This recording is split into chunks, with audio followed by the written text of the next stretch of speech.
aventurámo-nos para o sistema da projeção frontal.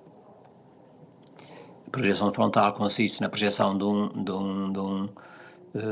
uma imagem sobre um ecrã e sobre esse ecrã sobrepõe a imagem que estamos a filmar.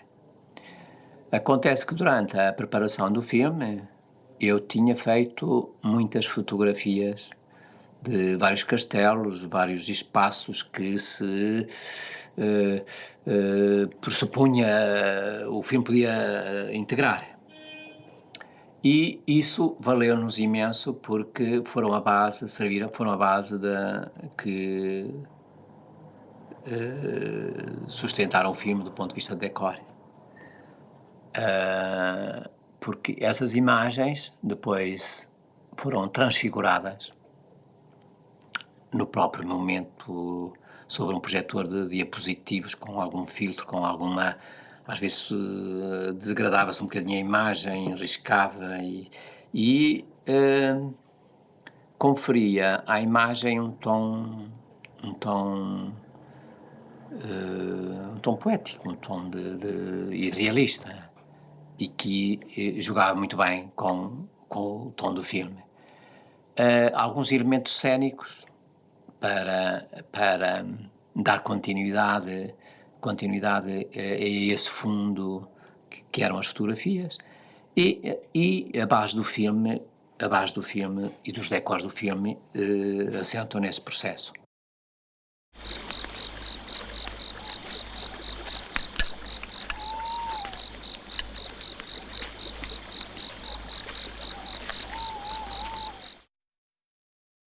Eu julgo que o João César, à medida que ia fazendo os seus filmes, ia se tornando cada vez mais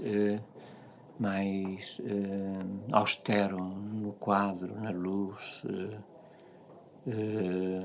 e com o mínimo possível o artifício, eu gostava tudo muito simples.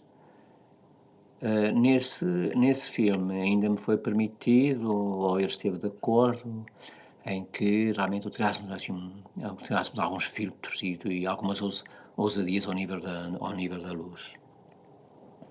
Julgo que era também a única forma seria algum delírio a vários níveis, senão, enfim, talvez fosse demasiado formal, não sei. Bom, não consigo...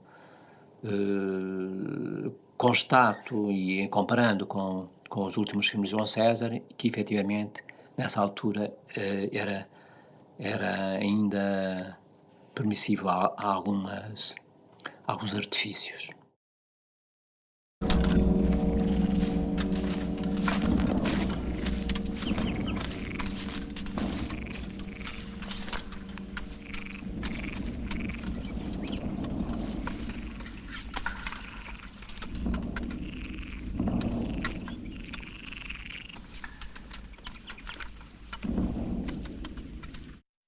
Com o João César, ele, é evidente, transportou-me para o seu imaginário, não é? Foi fácil aderir e acompanhá-lo, mas isto tudo se processou de uma forma implícita, automática e de cumplicidade. Eu utilizo muito, porque efetivamente era isso que acontecia com o João César. Não havia grandes discursos naquilo que queria e que não queria. Quando ele não estava contente, olhava para mim, torcia o nariz, ou olhava e dava meia volta, e quando via vir duas vezes ao mesmo assunto e sabia que não estava correto, ou que não era isso que ele queria, e, bom, então vamos lá ver, como é, se fizer assim. Bom, entendia-o bastante bem, Não era uma pessoa que tinha uma grande... mesmo se ele escrevia muito bem, falava muito bem, mas que gostava durante a filmagem de fazer grandes dissertações sobre as coisas, não é? Gostava mesmo de um silêncio grande, uma certa religiosidade e uma certa intimidade cúmplice, que se escutasse e que estivéssemos todos com ele. E isso foi conseguido em alguns filmes, da minha parte, julgo que foi conseguido, e a outros níveis, não só da minha parte. Para mim era um começo também, era uma aprendizagem. E para o João era uma aprendizagem de, no fundo, ter alguém que era, entre parênteses, o patrão. Quer dizer, uma situação completamente nova para o João César, porque na altura, quer dizer, até essa altura, os filmes que ele fez foram filmes feitos em que, por um lado, não havia essa, se quiseres, essa noção do que era um produtor. E daí era uma situação nova para os dois, com tudo o que isso implicou de contradições, de histórias, de tudo. E pronto, o que eu para mim acho que é importante é o resultado final, que foi o Silvestre, como as pessoas depois o conheceram no ecrã, e que penso que, para mim, que é daquelas obras como posso orgulhar, de ter ajudado a existir. É lógico que, a complicar isso, vinha que eu na altura estava extremamente ligado às rodagens, portanto as equipes eram equipes que dependiam muito, quer dizer, mesmo no dia-a-dia das rodagens, das decisões que eu tomava. Eu confundia muito o papel de produtor com o papel de direção de produção, mesmo praticamente de assistente de realização, e criava que quando tinha dois filmes ao mesmo tempo, como se rodaram a certa altura o Silvestre e a Francisca, era quase impossível eu desdobrar-me, e aconteceu que toda a primeira fase do Silvestre foi uma perfeita catástrofe, se quiser, catástrofe no sentido em que eu não pude acompanhar como devia. O João estava em Trás-os-Montes na altura com a equipe, ou foi para Trás-os-Montes, e o projeto, eu penso que o João também na altura não era bem aquilo que queria fazer, e durante praticamente, ao fim de 15 dias, praticamente ele não tinha filmado praticamente nada. Eu já tinha feito várias viagens de ida e volta, e tomei uma decisão que eu penso que foi uma primeira decisão no cinema português, que foi interromper as filmagens, porque sentia que aquilo não levava a nada, sem ter, se quiser, no fundo, esgotado o subsídio na altura, Instituto Português de Cinema. Quando recomeçámos as rodagens, foi um projeto completamente novo. Foi uma rodagem pensada praticamente em estúdio, em que o João aí retomou os atores com que realmente ele apetecia trabalhar. O Luís Miguel Sintra, que não estava previsto para a primeira fase, a Maria de Medeiros, que ele não conhecia e que foi buscar nessa altura. Penso que já a conhecia, porque ele era amigo penso que da mãe. E pronto, e o retomar o Jorge Silva Melo e toda a equipe, com o Acácio de Almeida, tudo isso foi um retomar, se quiser, da equipe e dos atores com que realmente lhe apetecia trabalhar.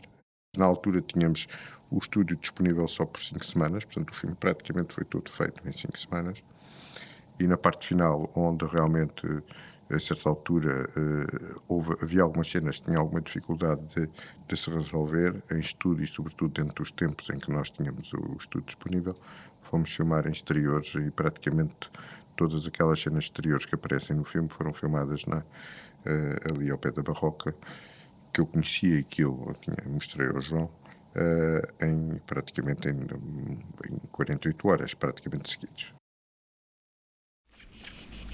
Deitaste tudo a perder. Porta fora, feito doido. Com a praça rendida a toque de fanfarra. Eu lá iria, com pezinhos de lá também se lá vai. Tocava a todos. Alguém te pediu bugado. Não é próprio de fidalgo ir aos sobejos dos outros. Sobejos. Tu dás-me sobejos daqueles todos os dias que eu te direi se morro faminto. Nem só a fome faz um mendigo. Houve um dia em que, por uma situação qualquer, que já não me lembro, ele praticamente não filmou e nós tínhamos os dias contados, e, portanto, havia aquela nossa necessidade de podermos recuperar o tempo perdido. E o João, e houve uma discussão, inclusive como eu é que tinha feito o plano de trabalho, a dizer que era preciso realmente recuperar e que era preciso arranjar maneiras de resolver essa situação, e que era absolutamente impossível prolongar a rodagem. E houve um conflito à noite, já não me lembro, penso que foi no Senovo, e tivemos até às 2, 3 da manhã em grandes discussões, e a certa altura o João disse que então que não continuava a filmar. E eu disse-lhe, então, João, é muito simples, eu amanhã às 9 da manhã eu assumo o papel de realizador, e acaba a rodagem, e depois paciência. E o João disse, isto não podes, o que é absolutamente normal, não é? Eu vou para a Cidade de Autores, vou fazer um processo. E eu disse-lhe, olha, enquanto vais para a Cidade de Autores e fazes esses processos, eu acabo o filme, depois logo se resolve. E encontrei mais 9 da manhã, pela primeira vez da minha vida, com o papel de realizador. E lembro perfeitamente, estava o Acácio, era uma cena que penso que o Luís Miguel Sintra e mais alguém, e era eu com o Acácio. Olha, então, Acácio, temos que continuar, temos que fingir que continuamos, mas, epá, onde é que a gente põe a cama? Onde é que eu ponho a cama? Eu ponho lá tudo, porque eu disse, não faço a mínima ideia como resolver esta situação, e pedi, portanto, a cumplicidade de todos, esperando um milagre que, por acaso, na altura, eu até esperava que a situação se durasse alguns dias, não é? E que eu não sabia como confrontar-me com essa situação se ela se prolongasse, mas felizmente às 11h30 da manhã aparece o João de táxi, e então com aquela voz que ele tinha nessas ocasiões, aquele olhar, e dizia, vira-se para mim, então o realizador pode voltar a retomar o seu lugar, e eu disse, me faz favor, à vontade, retoma o seu lugar, e as filmagens recomeçaram. Para mim foi uma lição porque me deu a exata dimensão qual era o meu papel, e sobretudo que são situações que é preciso evitar, e sobretudo que a cumplicidade entre o realizador e o produtor tem que ser permanente. Portanto, os conflitos têm que se resolver, têm que se evitar para já, e depois, existindo, tem que se resolver através de uma certa cumplicidade, porque realmente nem o produtor não pode de maneira nenhuma, se quiser, e não é o papel dele, quer dizer, tomar este tipo de posições, mas acho que na altura acabou por ser ótimo, inclusivamente para o futuro das nossas relações, porque eu apercebi muita coisa, e penso que o João também. Discutimos muito. Discutimos no bom sentido, quer dizer, o que é que achas disto, o que é que achas daquilo. Foi completamente diferente, como disse, do Veredas, não é? O Veredas é um transplante que entra depois já do material todo filmado. Aqui não, aqui tanto no desenvolvimento das situações, que eu já não me lembro que posições é que eu tomava, mas digamos que de um modo geral, na ficção, no diálogo sobre ficção de filmes com o João, com o Alberto Seixas Santos ou com a Margarida, são estilos de trabalho diferentes. Qualquer dos três é completamente diferente. Mas com o João talvez fosse mais no sentido de dizer ao João, essa conexão é absurda, isso não faz sentido. Porque o João tinha uma noção de absurdo diferente da que nós temos, não é? Isso não faz sentido. E ele geralmente refilava, mas depois ia para casa mastigar o assunto. Outras vezes teimava, porque o João era muitíssimo determinado e muito obsessivo. Mas outras vezes dizia, olha que afinal tinhas razão. Portanto, mas quando foi da escrita dos diálogos, aí não. Faz-me um diálogo para esta situação, faz para esta, faz para esta. Mas foram dois timings interpenetrados. Tanto havia modificações no diálogo, como havia modificações nas relações entre personagens que eram discutidas.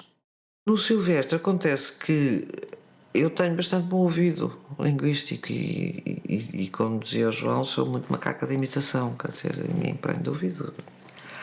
E portanto não era muito difícil, sabendo as opções do João, não era muito difícil dar um tom, dar uma mímica de certas maneiras de dizer, de certas maneiras de sentir, do tipo de situações e pessoas com que ele estava a lidar.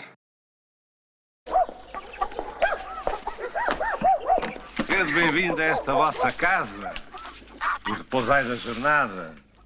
E o vosso parecer não engana ter sido longa. Queiram bem as perdizes que rilhei pelo caminho para entreter o remanso em que me trouxeram. Parei e caguei. Aliviado estou.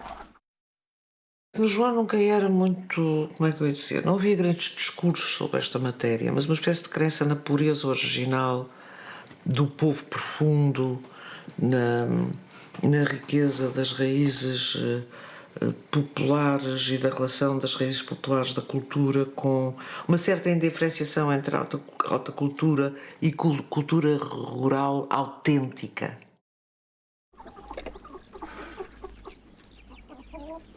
Oiro fino, Ando farto, Matias. Outros virão. A fartura é como a lua. Quando não cresce, mingua. Ainda te talha a fala. Talhará, talhará. Será vindo de vossa mercê, não é do meu bem que eu cuido. Cuidei que sim. Como todos os contos de fada arcaicos, também tem muito presente a noção do mal. E até do mal inexplicável, do mal gratuito, do puro mal. E muita violência. Não é... É inocente nesse sentido, em que é uma visão do mundo muito bruta, não é? Como a das crianças é. Passai a mão pelo janelo que vou ladarei de volta. Abençoado.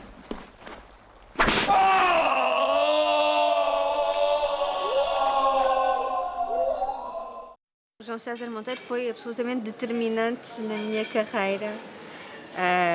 Para mim ele foi talvez o culpado da minha carreira de atriz ou da escolha desta profissão, porque eu era uma miúda de 15 anos, o João César e a Margarida Gil eram amigos da minha mãe, e o João César tinha começado a filmar o Silvestre em exteriores, portanto em decors naturais, e a certa altura decidiu que não era aquilo que ele queria fazer, parou o filme a meio, já tinha gasto metade do orçamento e decidiu voltar a fazer o filme de forma diferente, portanto em estúdio, com outros atores, e aí decidiu que era eu que correspondia àquela personagem magnífica, aliás, da Sílvia Silvestre, e foi o início de uma grande aventura para mim, uma grande aventura pessoal, o primeiro contacto com o cinema e a formação de uma família, de alguma forma, porque uma família artística, não só porque para uma adolescente era ao mesmo tempo muito perigoso e muito interessante estar junto do João César, que era uma pessoa fascinante, uma cultura extraordinária, e depois realmente formou-se aí um núcleo de pessoas que foram muito importantes, continuam a ser na minha vida artística e profissional, como o Luís Miguel Sintra, foi o primeiro contacto com ele, o Vasco Pimentel, o Joaquim Pinto, o próprio Paulo Branco, portanto foi muito determinante e bonito e importante para mim essa inesperada primeira aventura cinematográfica.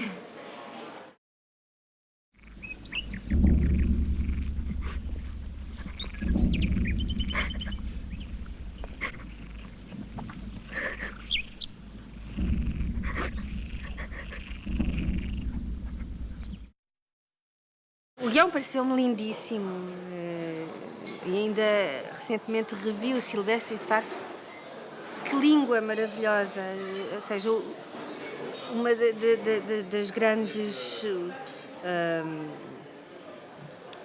das qualidades absolutas do João César é a escrita, quer dizer, como aquele homem escrevia, é extraordinário, é um escritor fabuloso. E sentia-se, a meu ver, no Silvestre. Depois era a ideia de uma grande responsabilidade, eu nunca tinha representado, portanto, lembro-me que a Teresa Madruga me ajudou muito, vinha à minha casa e ensaiávamos. E da mesma forma que o Luís Miguel também me ajudava muito, eram pessoas que me davam muito apoio, ou o Vasco Pimentel, porque... Sim, para mim era um trabalho de uma enorme responsabilidade, não é? Assumir aquele papel. Tendes os pés pequeninos, irmã, conhecer-te-ão. Metê-los-ei numas botas, nunca delas sairão. Tereis medo nas batalhas, irmã, conhecer-te-ão. Eu saberei ser um homem com a minha lança na mão. Tomareis por lá amores, irmã, conhecer-te-ão. Os que me falem de amores bem caro lhe pagarão. Tendes nome de mulher, irmã, conhecer-te-ão. Eu me chamarei Silvestre, por homem me tomarão. Venham armas e cavalos, as guerras para mim serão. Há coisas que são difíceis, mas que para uma criança ou quase criança não são, porque se tem uma tal inocência, no fundo, e uma tal disponibilidade que se entra completamente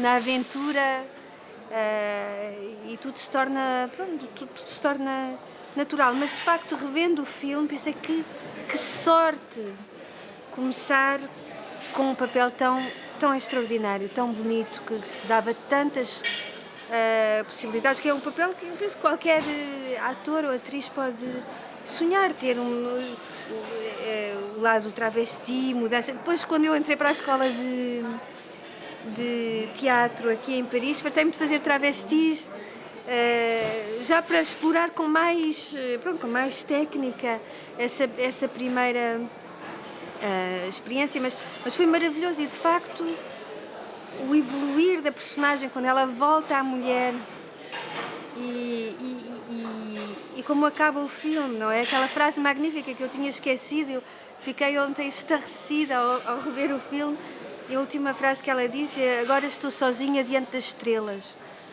É maravilhoso, absolutamente maravilhoso, e que sorte ter começado assim, ter tido a oportunidade de começar assim.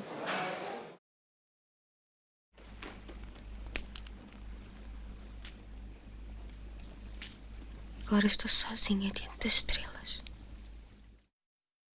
Essa dicotomia no João César, havia um lado predador e, como já disse, perigoso, um lado maléfico nele, mas havia uma grande sede de pureza. Para mim, o João César é de facto uma personagem dostoievskiana, que tem essa dicotomia dostoievskiana.